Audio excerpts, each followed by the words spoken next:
Budget 2022 and its impact on various sectors. Just a week back, the Indian government had its annual budget for financial year 2022. Although the budget got a mixed response, it didn't concentrate on any one sector. Or did it? What we are trying to analyze is, does the budget favorize or otherwise to any sector, and if yes, what are all those? Hello everyone, I am Rakshith Pai, and in this video I'll explain Budget 2022 and its impact on various sectors.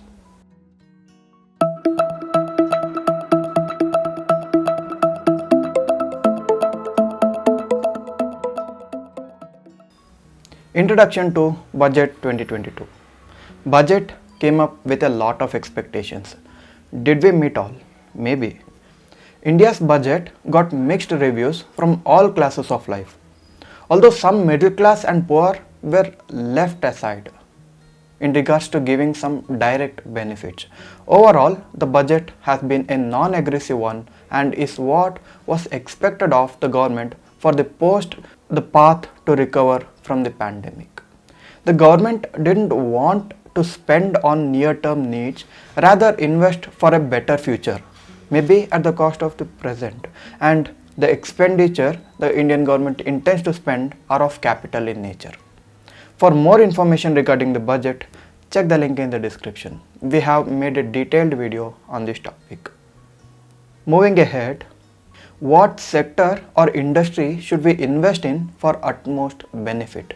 Here's a list of 5 sectors to concentrate on. Number 1, infrastructure. This is a no-brainer.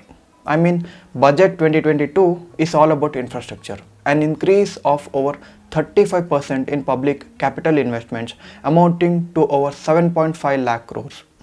When we need economic recovery, those that can spend must and should spend. Now, what's the best way to spend than the capital expenditure directed towards nation's roads, railways, airport, inland and seaports, waterways and logistic infrastructure, etc. With that said, the infra sector will be hands down the top beneficial in this budget. Infra and allied sectors such as cement, paint, chemicals, etc. need to be considered in one's portfolio. Companies such as L&T, Ultratech Cement, Asian Paints, DLF and HDFC, etc. can be considered. Our second choice, and my favorite one, it is FMCG and retail. India's share of domestic consumption measured as final consumption expenditure in its GDP is at over 60%. We consume more, we consume well, and it also implies that sustainable economic growth directly translates into sustainable or sustained consumer demand for goods and services. Now you tell me, are we coming out of lockdown? And is economic recovery visible? If the answer to both the question is yes, then that implies sustained or sustainable economic growth which directly translates into sustained consumer demand. Consumer demand in what? It is fast moving consumer goods via the retail chains. I stress the importance of Indian consumer business and the role played by retail chains. Have a look at FMCG giants such as HUL, Dabur, Marico and our dear one ITC, and retail chains such as DMart.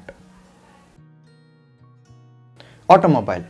When I say automobile, it specifically means the electric vehicle segment and ancillary industry. Although no direct quote can be made from the budget plans, but this is what I explained in regards to the auto sector. Number 1, battery swapping service would enable EV owners to exchange their exhausted batteries for fully charged ones. It's far easier and quicker than charging, and unlike repeated DC fast charging cycles, battery swapping extends battery life. Number 2, creation of special mobility zones with zero fossil fuel policy. These places are dedicated just to electric vehicles. Under 3, we have economics of scale. Under the PLI scheme, benefits to those that produce the most. With a larger production, the cost gets spread and reduced. Number 4, The standardized list of infrastructure will include data centers and energy storage technologies such as multiple charging stations and grid scale battery systems. With these investments in the mentioned segments is made eligible for various incentives and credit availability, thus promoting them. Number 5. Reduced tax.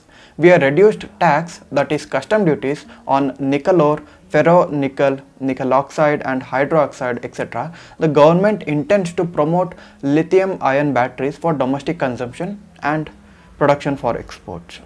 Banking and finance.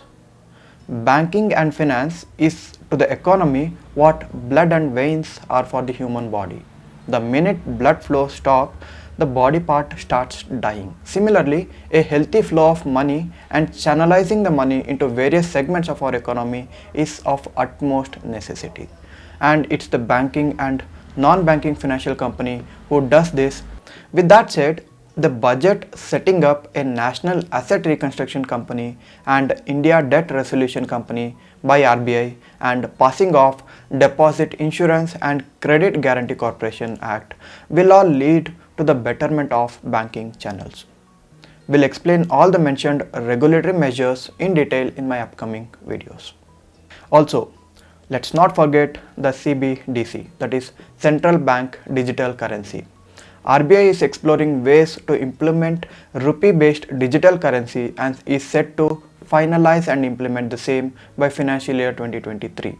I have many videos explaining digital currencies. If interested, please check them out. Our final pick is defense. The Union Budget 2022 proposes a total expenditure of over 39 lakh crore, of which the Ministry of Defence would get 5.25 lakh crore or 13.31% of the overall budget. This includes 25% of the defence funds to be set aside for private sector. It wouldn't be exaggerated to state that the Indian defence sector is going for a revolutionary change. And all the defense components producing companies, be it private or public, will lead this revolution in the forefront, benefiting immensely. That's about it. My top 5 sectors for the year 2022, keeping annual budget in mind. That's it for today. Thank you for watching.